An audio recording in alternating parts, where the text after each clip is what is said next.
22வது நாளாகிறது 22வது அதிகாரம் இது 1வது வசனம். திரளான ஐஸ்வர்யத்தை பார்க்கிறோம் நற்கீர்த்தியை தெரிந்து கொள்ளப்பட்டது பொன் வெள்ளியை பார்க்கிறோம் தைரிய நலம். திரளான ஐஸ்வர்யத்தை வச்சிருக்காங்க. திரளான ஐஸ்வர்யத்தை வச்சுட்டு யாருக்கு பிரயோஜனம் இல்லாமல் கோடிக்கணக்கெல்லாம் பணத்தை சேர்த்திட்டாங்க.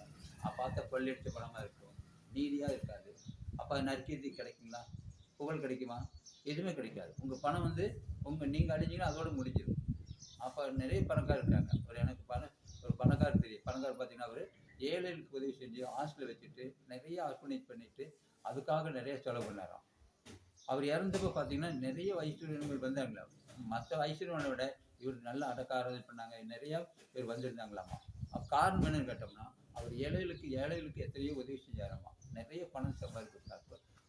அவருக்கு கல்யாணம் கூட ஆகலை. ஆனாலும் கூட என்ன பண்ணாருங்க, அது சொத்தெல்லாம் ஏழைகளுக்கு எழுதி வச்சாராம். அந்த மாதிரி பெரிய பணக்காரர்.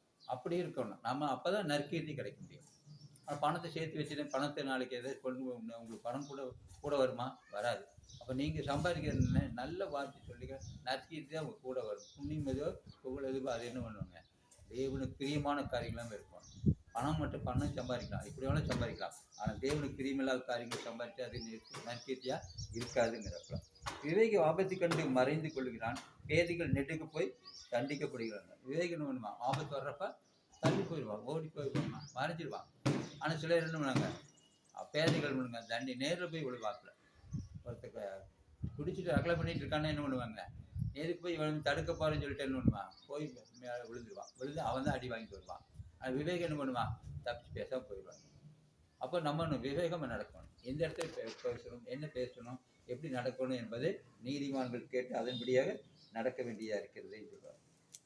தேவனுக்கு பிள்ளையாண்டான் நடக்க வேண்டிய வழியிலே அவன் நடத்தி அவன் முதிர் வயதிலும் அதை விடாது இருப்பான் சொல்வார். நம்ம பிள்ளை என்ன பண்ணுவாங்க, நடக்க வேண்டிய வழியில நம்ம நடத்தணும். அவனை அப்போ நம்ம என்ன ஐயோ சின்ன பையன் தானே சின்னதுலேயே என்ன பண்ண முடியும், அவனுக்கு செல்லம் கொடுத்து வளர்த்திட்டு இருக்கான். பின்னால் பெருசாக வளர முடியுமா, நல்ல வாழ்க்கை வர முடியுமா? நல்ல வாழ்க்கையை அவன் வாழ முடியாது. அப்போ பிள்ளையாண்டான் என்ன பண்ணுவானுங்க, அவனை நடக்க வேண்டிய வழியில் நம்ம நடக்க வேண்டியதாக இருக்குது. தண்டிக்க வேண்டியது தண்டிக்காமல் விடவே கூடாது.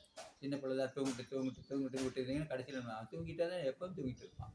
ஜெபம் வேணாம், ஐயோ சின்ன பையன் தானே பரவாயில்லன்னு விட்டுருந்தீங்கன்னா கடைசி வரைக்கும் அவன் சர்ச்சுக்கு வர மாட்டான், ஜெபம் பண்ண மாட்டான்.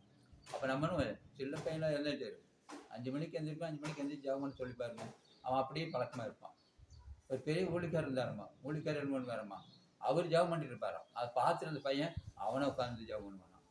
அப்போ என்ன பண்ணுவோன்னு நம்ம முதலாவது நம்ம நடந்தோம்னா பிள்ளைன்னு பார்த்துட்டு அவன் நம்ம எப்படி நடக்கணும், தந்தை எப்படி நடந்தாரோ அதே வழியில் அவன் நடப்பான். அப்போ நம்ம கற்றுக் கொடுக்க வேண்டியதாக இருக்குது. பிள்ளை நெஞ்சில் மதியனும் ஒட்டி இருக்கும், அதை தண்டனையும் திரும்பி அவனை விட்டு அகற்றுகிறாங்க. பிள்ளை என்னன்னு பண்ணுவாங்க, அவன் மதியகடாக நடப்பான். அப்போ என்ன பண்ணணும், நம்ம அவனை தண்டிக்க வேண்டிய நேரத்தில் தண்டித்து ஆகணும்.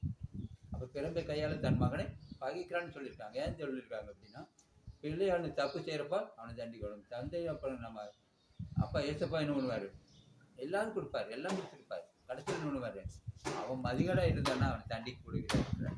அப்போ நம்ம நீதிமானம் மாறணும்னா நம்ம பிள்ளைகளை நம்ம என்ன பண்ணணும், தண்டிக்க நேரத்தில் தண்டிக்க வேண்டியிருக்கு, கொடுக்க வேண்டிய இடத்துல கொடுக்க வேண்டியது இருக்கு. உன் நம்பிக்கை கர்த்தர் மேல் இருக்கும்படி இன்றைய தினம் அவைகளை உனக்கு தெரியப்படுத்துகிறேன்னு சொல்லியிருப்பார். உன் நம்பிக்கை, நம்முடைய நம்பிக்கை யார் மேலே இருக்கணும், கர்த்தர் மேலே தான் நம்பிக்கை. மனுஷனையும் நம்பக்கூடாது. மனுஷன் நம்பணுன்னு அவன் கெடுதல் செய்வான். தேவனை மட்டும் நம்பணும். கர்த்தர் நீதிமான்கள் நம்புவாங்க, எப்பொழுது தேவனுக்கு பிரியமான காரியங்களை மட்டும்தான் செய்வாங்க.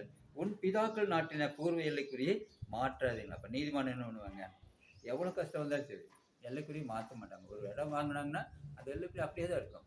ஆனால் என்னவங்க பேராட்சி பிடிச்சவன் இவங்கெல்லாம் என்ன பண்ணுவாங்க, இப்போ யாரும் இல்லையா அந்த இடத்தையும் அவங்களே அபகரிச்சிடுவான். எல்லைக்குறியை மாற்றி போட்டு இதெல்லாம் என்னுடைய என்ன செஞ்சுருப்போம். கடைசியில் கோர்ட்டில் போயிட்டு தீர்ப்பு வந்ததுனால எல்லாருமே இடம்லாம் போயிடும். அது சிலர் பண்ணுவாங்க என்னென்னா, ஒரு இதுக்காக வேண்டிய வரப்புக்காக வேண்டியனுவாங்க வயலே வச்சுருவாங்களாம். கேஸு போட்டு கோர்ட்டு போய் வயலே வச்சுருவாங்களாம். அந்த மாதிரி நடக்கக்கூடாது. நம்ம என்ன பண்ண, நீதிமானம் இருக்கிறவன் அந்த வரப்பு தானே போயிட்டு போகுது பங்கு கரெக்டாக சரி நீதிமானம் இருந்தான்னு பண்ணுவாங்க, தண்டனை தப்பு வைப்பான்.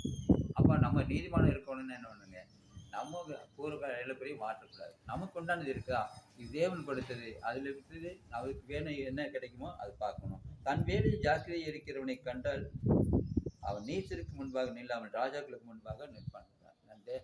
தனும் வேலை என்னவாங்க ஜாக்கிரதையா எப்போ ஜாக்கிரதை இருந்தீங்கன்னா அவனை கொண்டு போய் எங்கே நிறுத்துவார்?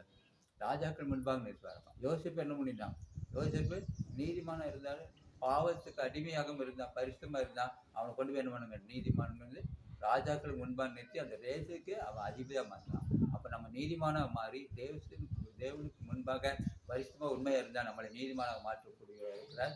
ராஜாக்கள் முன்பாகவும் தேசத்துக்கு முன்பாகவும் நம்மளை உயர்த்தக்கூடியவராக இருக்கிறார். அப்போ நீதிமானங்களை மாறி நீதிபதியின் படியாக நீதிமொழியின் படியாக ஒவ்வொரு நாளும் நீதிமொழிகளை கடைபிடித்து நீதியாக இருந்து நீதிமானாக மாறி தேசத்தை சுதந்திரித்து விடுவாராக. ஆமென்.